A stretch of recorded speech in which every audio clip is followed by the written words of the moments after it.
İndi isə şagirdimin soruşduğu bir sualı izah edəcəm. Buyur Asif, hansı sual deyirdin? 34-cü sual. 34-cü sual. Hə, bu sual. Deməli nə deyir burada? Bizə düzbucaqlı verib. BM, ABC düzbucaqlı üçbucağının hündürlüyüdür. Yəni görürsən ki, burada 90 dərəcədir, deyilmi? Evet. Burada 90 dərəcədir. Sonra MC-ni bizə 3,2 verib. Buranı 3,2 verib. BM 2,4-dür. Deməli, nəyi soruşur? Düzbucaqlının perimetrini soruşur. İndi Rasim, diqqətlə bura qulaq as. Sən burada bu sualı anlamaq üçün düzbucaqlı üçbucaqda metrik münasibətlər var. Onları bilməlisən. Düzbucaqlı üçbucaqda belə bir qayda var idi.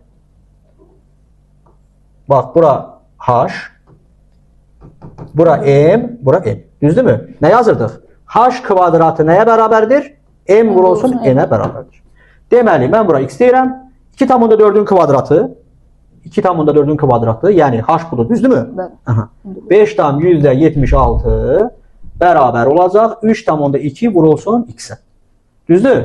Buradan X nəyə bərabər olacaq? X deməli 576 32-yə böləndə 18 edir. Yəni 1,8 olacaq.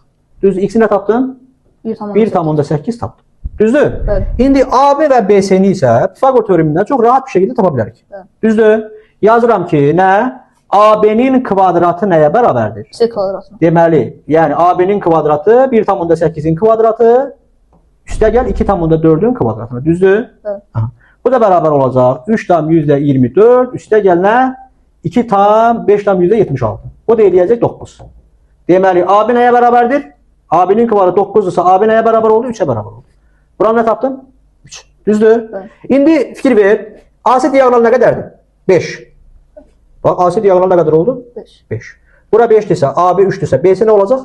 4 olacaq. 3, 4, 5 üçbucağı. Yəni Pisagor ədədlərində bura 3-dür, bura 4-dür, bura da 5-dir. Bax, bura 5 veribsə, bura 3-dürsə, deməli bura nə olmalıdır? 4 olmalıdır. Tərəfləri tapdın? Evet. Tapdın. İndi perimetr nə olacaq?